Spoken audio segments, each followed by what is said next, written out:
Bom dia a todos. Hoje nós vamos falar sobre o marco histórico do cristianismo. Alguém poderia dizer uma palavra ou uma frase, o evento que foi o marco histórico do cristianismo? Antigamente a coisa não era fácil como é hoje. Hoje nós estamos no meio de uma pandemia, mas nós temos recurso de imediatamente criar uma maneira diferente de fazer as coisas, uma alternativa, né? Naquele tempo não havia, naquele tempo era deslocar nas pernas, quando muito no lombo de um animal, né? Não havia qualquer meio de comunicação que não fosse a comunicação falada, direta ou escrita por poucos, porque a maioria da população era analfabeta, né? A educação era acessível a poucos que tinham recursos, às autoridades, aos ricos, né? Então, hoje a coisa é muito mais fácil. Quantas vezes ouvimos dizer, né, que os cristãos de antigamente se reuniam nas catacumbas à noite para que as autoridades não os localizassem, porque eram perseguidos sempre, né? Agora, o próprio termo cristão só veio aparecer mesmo depois desse evento de que nós vamos falar hoje. Esse marco histórico, esse ponto culminante da doutrina de Jesus, do evento Jesus, o Cristo. Nós vimos muito bem retratado no filme A Paixão do Cristo, de Mel Gibson. Todos aqui viram o filme? Alguém que não assistiu esse filme, A Paixão do Cristo? Assistam, a recomendação.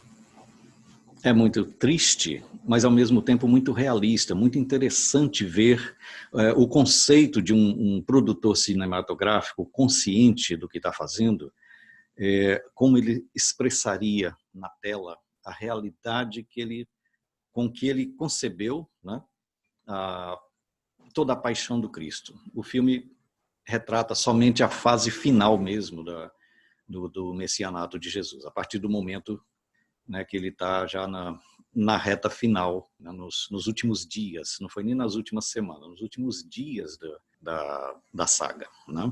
Então, como se houvesse um diálogo, uma entrevista, alguém entrevistando os apóstolos depois da crucificação. Alguns diriam, sim, Jesus era muito carismático, Jesus era amigo, estava sempre ali. As autoridades judaicas iam dizer, não, Roma o matou. Então, muita controvérsia. Mas os 4 principais evangelistas, quem são?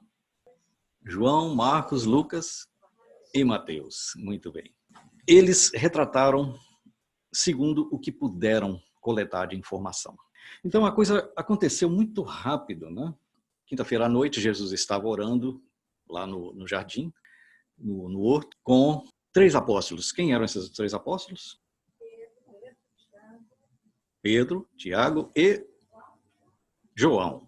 Né? João, inclusive, era aquele que muitos autores se referem a ele nas passagens, né, como o amado por Jesus. Era o mais novinho da turma, inclusive. Pedro, Tiago e João acompanharam Jesus a convite do mestre, né, que foram ao horto orar, entrar em comunhão com Deus. E num certo momento lá da oração, Jesus dá uma olhada para eles, os 3 estão lá até babando, né, dormindo um sono profundo, né? Não estavam tão integrados, tão concentrados como Jesus precisava, né? Como Jesus esperava deles. Depois de 3 anos andando junto, aprendendo, ainda assim aconteceu dessa forma. Aí entram soldados, agora já liderados de forma, né, informal por Judas, sabemos de toda aquela história, como é que foi, e a partir daí Jesus foi preso. Foi levado. E o que aconteceu com aqueles 3 apóstolos? Fugiram, né? Porque Jesus era o alvo, é Jesus que as autoridades do templo, do sinédrio, queria. Então os outros importavam menos. Só depois, né, de tudo isso que eles viram o estrago nos interesses do sinédrio que os seguidores fizeram, os apóstolos fizeram depois. Mas naquele momento o interessante era Jesus. Então foi tudo muito rápido. Jesus foi preso na quinta noite, levado, foi julgado de madrugada, como era a irregularidade do templo, porque não poderia ser, mas o Sinédrio tinha pressa em fazer com que ele eliminá-lo o mais rápido possível, então não esperaram as formalidades, não. Nada de álcool gel, nem medir temperatura, não. Vamos direto ao assunto. Né? Vamos julgar esse homem, dar um jeito de julgá-lo e acabar logo com isso. Na manhã do dia seguinte, ele já era conduzido e, ao final da tarde, ele estava terminado, morto. E toda a população local testemunhou. Toda a covardia, toda a tortura, todo o sofrimento de Jesus, como vocês poderão rever no filme, chegou ao topo do monte já, depois de ter carregado a própria cruz pela maior parte do caminho, não ter mesmo a certo ponto aguentado o peso da cruz e caiu, né, foi ajudado por uma boa alma, mas chegou lá, foi crucificado, foi inventar uma nova moda naquela hora ali, porque até então o réu era amarrado na cruz e deixado lá morrer. Que a simples posição de estar amarrado continuamente por horas e horas já era suficiente para causar todo o colapso cardíaco, renal, pulmonar. Mas aí tiveram uma ideia ainda, vamos pregá-lo na cruz. E meteram pregos de verdade nas mãos, nos pés. Isso não foi só no filme, não, gente. Isso foi real mesmo. Os espíritos venerandos que até hoje escrevem as obras através dos médiuns, eles descrevem aquilo ali como a realidade. Então, a história da crucificação é muito mais do que alguns historiadores, até os dias de hoje, ainda tentam questionar se Jesus realmente existiu. Se o Jesus histórico não foi apenas uma criação, um outro mito, como houveram vários no passado. Então, Jesus foi um fato real mesmo.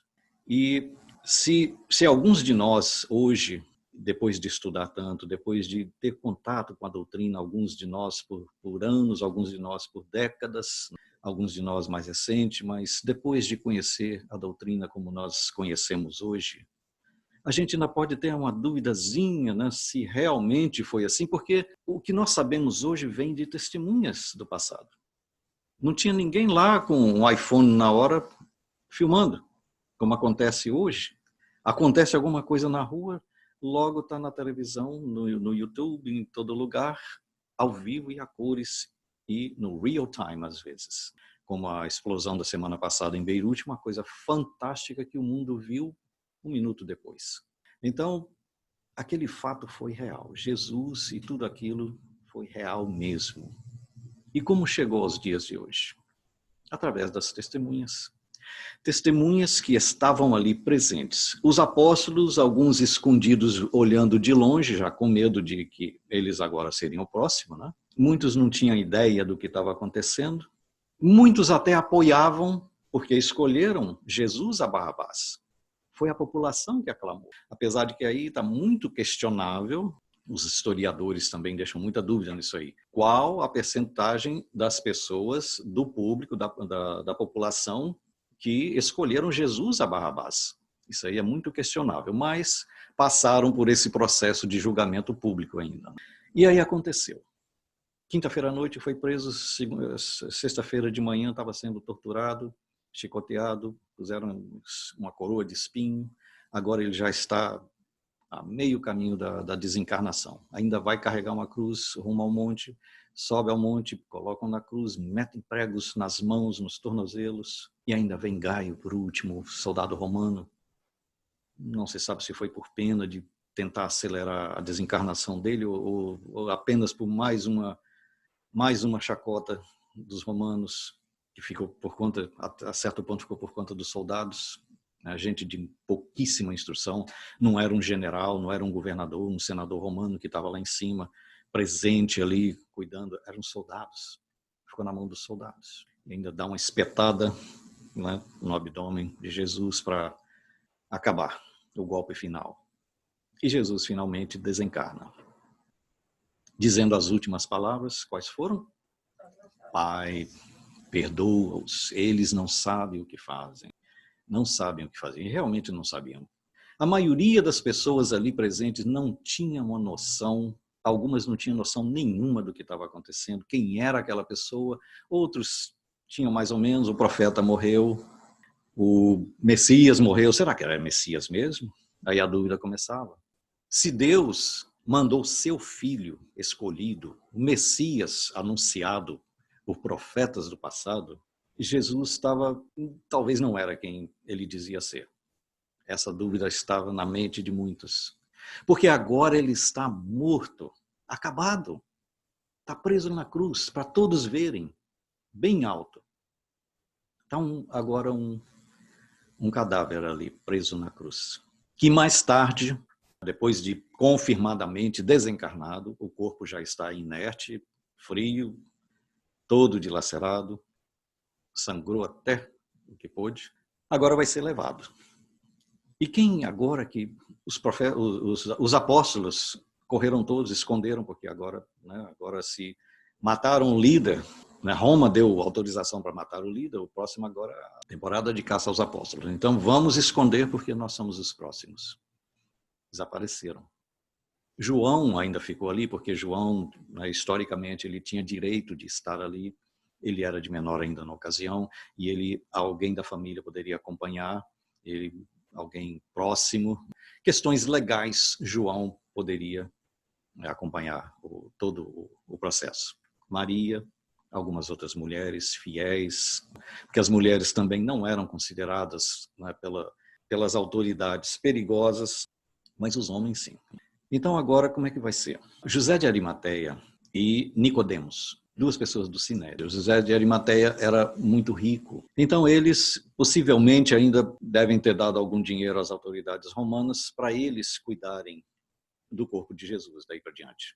Fazer alguma coisa decente, alguma coisa respeitável, não simplesmente deixar lá para os abutres daí a pouco começarem a comer, como era também comum acontecer. Então eles cuidaram disso. Cuidaram de levar Jesus, pegaram 2 escravos, levaram para aquela tumba tão conhecida, tão famosa na história, né, com uma pedra enorme na porta, porque antigamente era o hábito também colocar o cadáver numa tumba, fechar, e ali ele ficaria por muitos e muitos anos, até se decompor e tudo mais. Não era comum ter cemitérios enterrados na terra, como é feito hoje. E aí nós vamos ver os relatos de Marcos. Quando terminou o sábado, em capítulo 16, versículo 1, Maria Madalena, Salomé e Maria, mãe de Tiago, compraram especiarias aromáticas para ungir o corpo de Jesus. Porque era também, né, necessário, como parte do processo muito rudimentar de embalsamamento, né, para que o corpo não ficasse exalando maus odores. Então, era untado e, para isso, compravam aromas especiais, ervas e etc. E aí se dirigiram, isso depois, passado esse fim de semana, né, que era a época do Passover, né, aí passado esse fim de semana, agora vamos cuidar. E se dirigiram, pegaram todo o material, né, as especiarias aromáticas e foram até a tumba onde Jesus estava. Chegando lá, não encontraram. E no caminho ainda, no primeiro dia da semana, Marcos agora, né, no versículo 2, no primeiro dia da semana, bem cedo, ao nascer do sol, elas se dirigiram ao sepulcro. E perguntando ainda no caminho umas às outras, quem removerá para nós a pedra da entrada do sepulcro? Vocês já viram gravuras, e era mais ou menos assim que fazia antigamente. Uma pedra enorme, para que não fosse facilmente removida por qualquer um e entrasse lá para profanar o túmulo, seja de quem fosse, né? Fosse de quem fosse. Mas quando foram verificar, viram que a pedra, que era muito grande, havia sido removida. Bom, até aí nesse ponto, gente, quem falou em ressurreição? Porque Jesus falava o tempo todo. Nas profecias do tempo ainda dos profetas muito anteriores a Jesus, era dito que o Filho do Homem, o Messias, virá e será morto e vai ressuscitar no terceiro dia. Jesus mencionou isso, Jesus falava para os apóstolos o que ia acontecer. E parece que eles não davam muita atenção. As pessoas não acreditavam naquilo como um fato mesmo. Jesus nunca abriu a boca para contar uma piadinha, para fazer uma fofoca. Jesus só falava palavras de consolo, de instrução, palavras úteis e com significado relevante. Jesus não falou de ressurreição só para fazer bonitinho, para dizer, não, gente, se eu morrer, porque ele já sabia que ele ia ser morto, era comum, né, a autoridade civil e a autoridade religiosa se unirem e ser uma autoridade só. Qualquer um que fosse contra o sistema seria eliminado. Jesus já sabia disso. Foi tudo muito bem programado antes da vinda do Senhor ao planeta. E Jesus falava que ia ser assim, e ainda assim não foi dado muita atenção para esse ponto. E a própria tragédia da crucificação, da tortura, de toda aquela maldade que fizeram ao corpo de Jesus, todo o desrespeito à entidade de Jesus, foi tudo muito chocante. É como se as pessoas frisassem naquela época o entendimento de tudo que eles aprenderam até ali, os mais próximos a Jesus. Homens e mulheres que conviveram com Jesus por 3 anos. De repente parece que esqueceram tudo, ficaram tão atemorizados, tão chocados com o que viram, com o que aconteceu, como aconteceu, que a coisa daí para frente mudou. Agora ele está morto. Ninguém falou, não, vamos agora pegar a bandeira de Jesus e levar para frente. Ninguém falou isso, gente. O líder agora está morto, acabado. Quem vai continuar rolando por aí as parábolas? A parábola dos talentos, a parábola do filho pródigo. Quem vai continuar? Quem vai para a praça pública pregar agora? Em nome de Jesus, de um líder morto, de um líder que se entregou às autoridades, não reagiu. Quem vai continuar achando que ele era o Messias? Se ele fosse o Messias, o enviado de Deus, Deus iria permitir tudo aquilo? Então essas perguntas, esses questionamentos estavam nas mentes de todos aqueles que seguiram Jesus, que andaram com Jesus, que compartilharam com Jesus os momentos felizes, momentos menos infelizes, testemunharam presentemente as curas, levantar um aleijado, que nasceu aleijado, fazer um cego ver, que havia nascido cego, ressuscitar Lázaro, ressuscitar a filha de Jairo. E agora, quem é que ia ressuscitar Jesus? Ele ressuscitou os outros, agora ele está morto. Então a gente vê que faltava noção das coisas. Hoje, gente, nós temos uma bênção nas mãos hoje, chamada doutrina espírita, que traz para nós a explicação simples, clara, fácil de entender, de tudo aquilo que estava acontecendo, dos milagres, chamados milagres, como aconteciam, o que é um milagre, como acontece um milagre, as leis naturais que a doutrina espírita nos explica, nos ensina, que Jesus conhecia todas na época, e nós não, muitos de nós ainda não conhecem essas leis hoje, a gente tem um entendimentozinho melhor a partir do convívio com a mediunidade, nas reuniões mediúnicas, nas sessões de instruções. Hoje nós sabemos melhor essas coisas, mas naquela época não. Então as pessoas estavam aterrorizadas. E ninguém se questionando, ninguém esperando ali, só paradinho, vou até levar um banquinho para sentar ali na porta da tumba de Jesus, porque ele vai ressuscitar. Aí já começar a juntar vendedor de picolé, de pipoca, sabe como é que é aqueles eventos, né? Vai acontecer alguma coisa ali, o povo já se junta para ver. Todo mundo com seus iPhones na mão. Não foi assim, gente. Está todo mundo escondido com medo. Porque eles não acreditavam que Jesus ia ressuscitar. E então elas foram questionando. Mulheres, gente, pessoas, não sou feminista não, mas o cérebro da mulher funciona melhor do que do homem um pouquinho. Elas que entendem melhor, que acreditam mais, com mais profundidade, com mais fé, estavam questionando quem removerá a pedra para nós. Porque Jesus está lá dentro morto.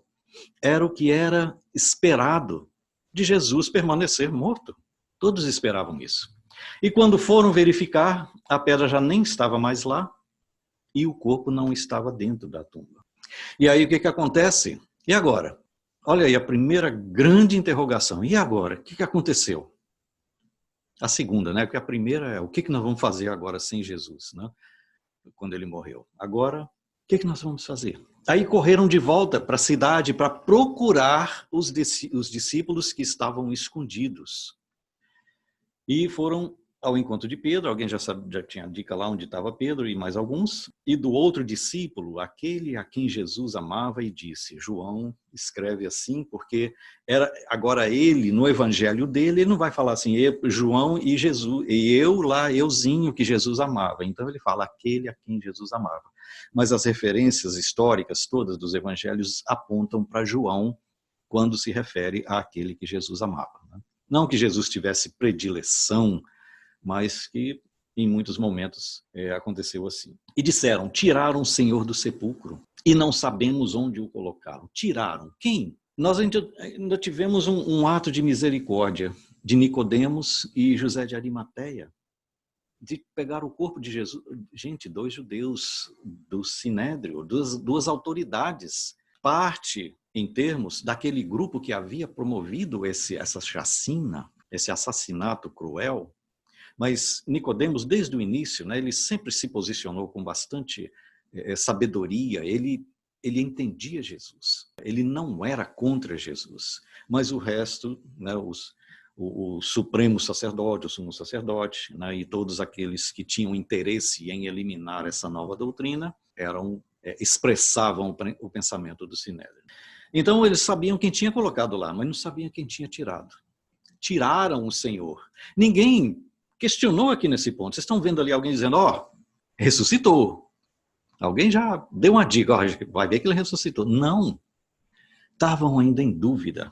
E aí agora Lucas, né? Lucas, ele não conviveu com Jesus. Lucas voltou sobre os passos dos outros e foi entrevistar todas as pessoas que ele conseguiu entrevistar, que tiveram contato com Jesus, que presenciaram o messianato, todo o processo da crucificação, todos aqueles que de alguma forma podiam relatar alguma coisa para Jesus.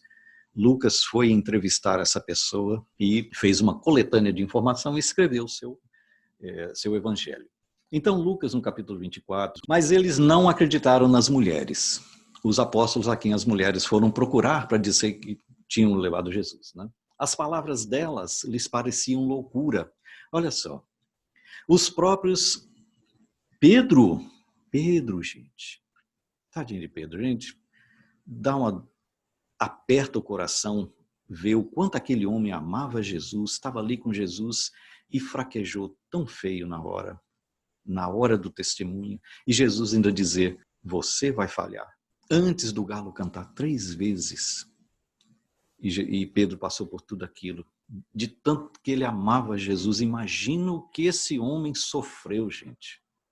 O estado emocional desse homem, nesse momento, nos dias seguintes à crucificação. Agora ele já viu tudo aquilo acontecer, os outros já viram. Aqueles que estavam junto de Jesus, lá no jardim ainda, Pedro ainda tirou a espada para defender Jesus contra um pequeno batalhão de soldados armados. Se Jesus não tivesse impedido Pedro, Pedro ia virar peneira ali na hora, ia ser furado até dizer chega. Porque haviam pelo menos meia dúzia de soldados armados para levar Jesus, e Pedro com uma espadinha desse tamanho, como aparece no filme. Então, imagine.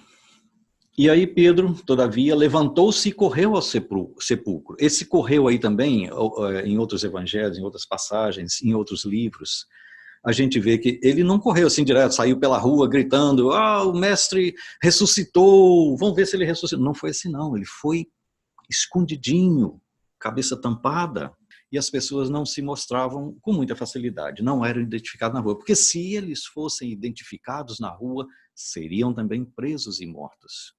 Então Pedro, todavia, levantou-se e correu ao sepulcro. Abaixando-se, viu as faixas de linho e mais nada. As faixas que haviam enrolado Jesus, né, que José de Arimateia e Nicodemos providenciaram, afastou-se e voltou admirado com o que acontecera. Jesus, agora Pedro está lá, gente, o que aconteceu? Onde puseram esse corpo? Para onde foi? O que fizeram com o corpo? Quem fez? Quem levou o corpo de Jesus? Nem por um momento se questionou que ele ressuscitou, como ele havia falado, como ele havia deixado bem claro várias vezes no terceiro dia. Ao cair da tarde daquele primeiro dia da semana, estando os discípulos reunidos a portas trancadas. Por quê? Porque as autoridades agora estavam à procura dos apóstolos também. Eles tinham que se esconder. Eles não podiam estar simplesmente ali reunidos em qualquer lugar que eles escolhessem. Vamos lá, vamos lá no Paneira para a gente se juntar, vamos lá no Starbucks para a gente se juntar e discutir, vamos ver o que a gente vai fazer de agora para frente. Não, gente, eles estavam escondidos, morrendo de medo das autoridades, com medo de passar por tudo aquilo que Jesus já tinha passado, que eles testemunharam, ou pior. O líder agora está morto, temporada de caça aos cristãos. Jesus entrou, pôs-se no meio deles e disse: paz seja com vocês. Alguns dizem que a paz esteja convosco. Então Jesus se materializou ali e o saudou. O que aconteceu, gente? Alguém se lembra depois disso aí? Eles ficaram assustados e com medo, pensando que estavam vendo um espírito. Alguns outros evangelistas falam fantasma, pensando que haviam visto um fantasma. Lucas, na nova versão, diz que é um espírito. Eles não estavam ainda nesse momento que eles assustaram, tremeram, pensando que estavam vendo um fantasma. Eles não pensaram, é o mestre ressuscitado. Ainda não pensaram nisso. Ainda questionavam-se, gente, que isso, uma visão? Jesus, lhes disse: por que vocês estão perturbados e por que se levantam dúvidas no coração de vocês? De que têm medo? Que temem? Vejam as minhas mãos e meus pés, sou eu mesmo. Toquem-me e vejam, um espírito não tem carne nem ossos, como vocês estão vendo que eu tenho. Então Jesus estava materializado de tal forma que ele estava facilmente tangível. Nós sabemos hoje, através da doutrina espírita, se você começar a estudar sobre o assunto no Livro dos Médiuns e várias outras obras subsidiárias que vêm depois, de psicografia, de muito crédito, né, como Chico, como Divaldo, como Sueli Caldas Schubert, como várias outras, a própria Ivone Pereira, os relatos de André Luiz através do Chico. Então, nós sabemos que a materialização é possível. Um espírito pode se tornar tangível. Aqui nos Estados Unidos, à época de Kardec, na França, houve materializações. A doutrina espiritualista, talvez aqui nos Estados Unidos tenha começado até pouquinhos dias antes das manifestações das mesas girantes na Europa, mas foi mais ou menos simultaneamente, porque era chegada a hora da espiritualidade começar a se manifestar e trazer instruções para nós. Então Jesus, com toda a sua grandeza espiritual, uma entidade perfeita já naquela época e já muito antes daquela época, porque Jesus trabalhou no projeto Terra. Jesus foi um dos elaboradores do nosso planeta. Então, esse espírito poderia se materializar ao nível que ele quisesse, porque ele sabia manipular essas leis naturais que o dariam essa condição de se materializar a ponto de ser tocado. Tomé ainda vai lá, nós sabemos, né, o curioso, descrente, ainda toca nas feridas de Jesus para ver se ele era mesmo. E ele lhes disse: foi isso que eu falei, gente, pelo amor de Deus, eu falei quantas vezes, né? Enquanto eu ainda estava com vocês, era necessário que se cumprisse tudo que a meu respeito está escrito na lei de Moisés, nos profetas e nos salmos. Jesus veio trazer a palavra. Jesus não deixou certidão escrita em cartório. Jesus não deixou gravação para o futuro. Tudo que ele trouxe foi através da palavra. Alguns escreveram depois dele, fizeram relatos, compilaram informações, mas Jesus só tinha a palavra falada naquela época. Não havia qualquer recurso de gravação do que estava de todo aquele evento. Então, para ter o crédito, para que ficasse perpetuamente na história, tudo teria de se cumprir. E a ressurreição estava nessa lista de eventos que Jesus descreveu, desde de Moisés, dos profetas. Então, Jesus não deixaria escapar a parte mais importante. Então, lhes abriu o entendimento para que pudessem compreender as Escrituras. Então, Jesus, o que estava falando? Jesus trouxe, deu a dica para eles o tempo todo, falou. Jesus estava conectando os pontos para eles. E lhes disse, está escrito que o Cristo haveria de sofrer e ressuscitar dos mortos no terceiro dia, e que em seu nome seria pregado o arrependimento para perdão de pecados a todas as nações, começando por Jerusalém.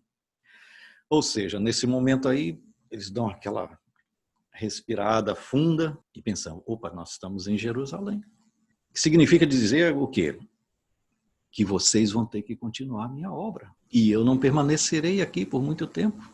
Eu vim dar testemunha de tudo aquilo que estava escrito, de todos os profetas, dos salmos.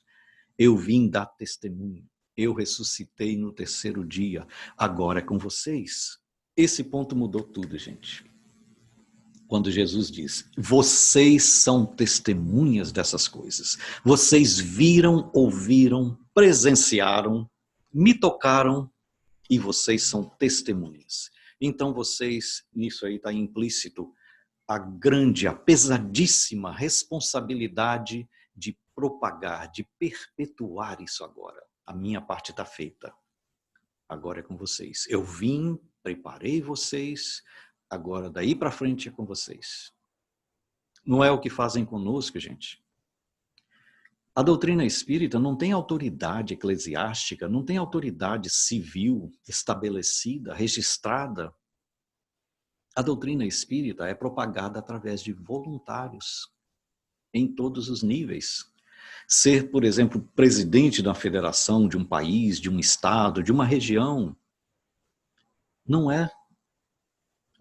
não significa ser uma autoridade.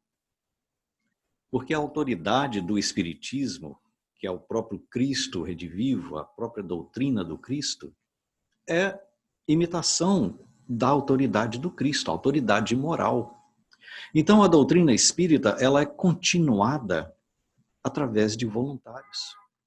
Pessoas que sinceramente se interessam em propagá-la, alguns nem tão sinceros, alguns com interesses escusos, mas o espírita ideal, o espírita sério, ele tem o entendimento de que a doutrina será, daqui a 100 anos, o que ele começar a fazer dela agora.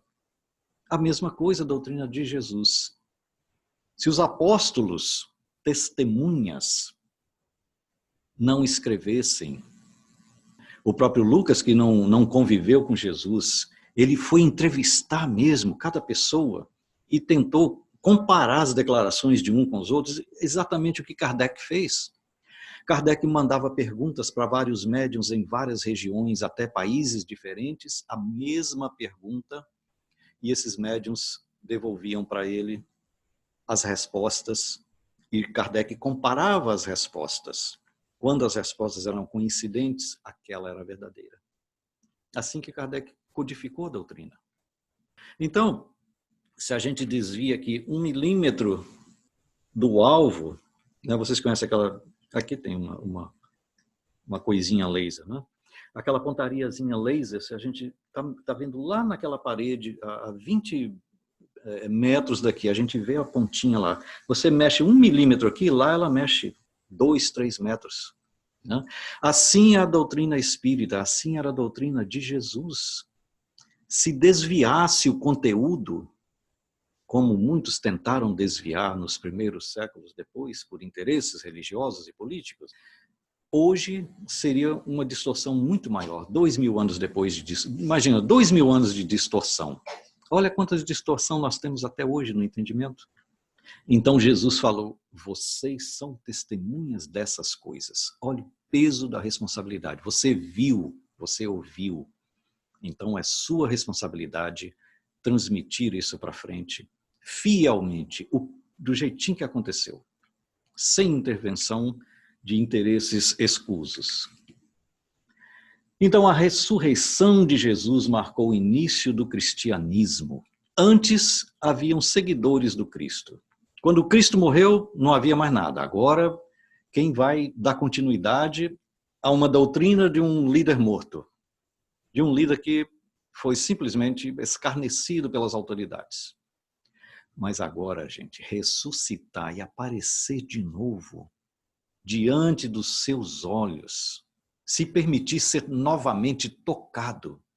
Então nós temos esses propagadores, 7 dos principais. Houveram muitos outros honoráveis que merecem mesmo destaque, mas esses foram os principais. Os 4 evangelistas, né, que escreveram lá os evangelhos. João era o mais novinho, que só foi escrever depois.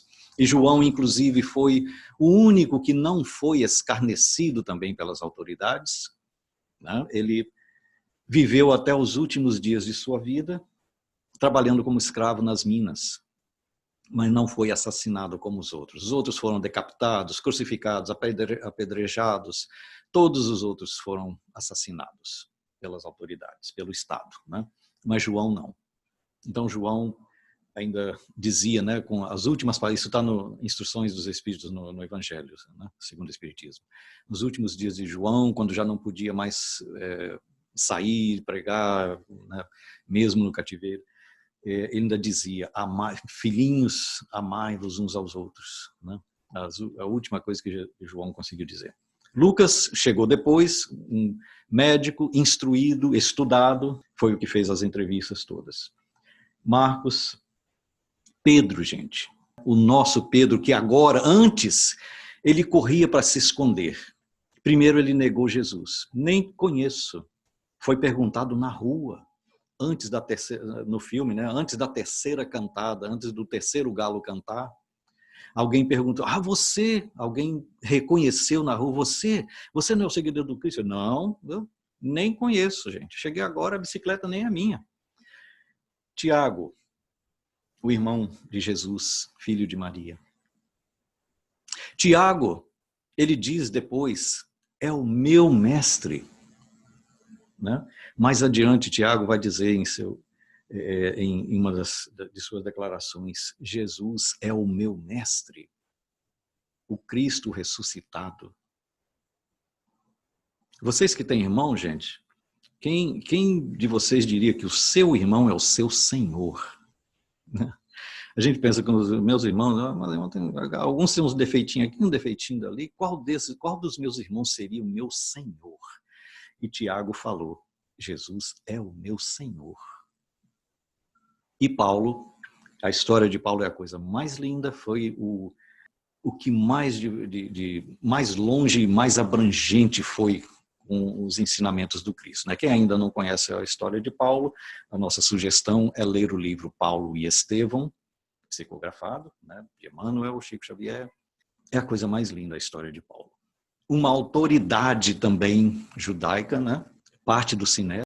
Se ele não tivesse voltado, se não tivesse se manifestado novamente, fisicamente no meio daqueles homens, daquelas mulheres que testemunharam todo o evento do Cristo, talvez a doutrina não tivesse passado de mais algumas semanas, se muito alguns anos mais tarde. Já teria sido esquecida. Mas Jesus fez cumprir cada passo, cada etapa do que já havia sido previsto, já havia sido anunciado. E essa mensagem é para todos nós que, de alguma forma, sofremos hoje qualquer tipo de dor por levar a mensagem do Cristo adiante, por todos nós que, às vezes, pisamos em cascalhos para poder caminhar, às vezes descalço, com o pé sangrando na direção do bem maior. essa mensagem é para nós. A presença da dor não significa ausência de Deus. As marcas na areia mostram quando Deus nos carregou no colo. Não eram as nossas pegadas na areia quente queimando o nosso pé. Eram as marcas de Deus carregando seu filho no colo. Muito obrigado.